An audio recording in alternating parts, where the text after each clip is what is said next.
Написала серо. Всем доброе утро.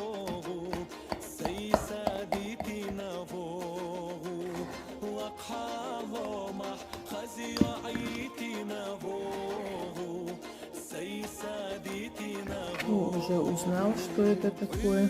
Пишите в комментариях.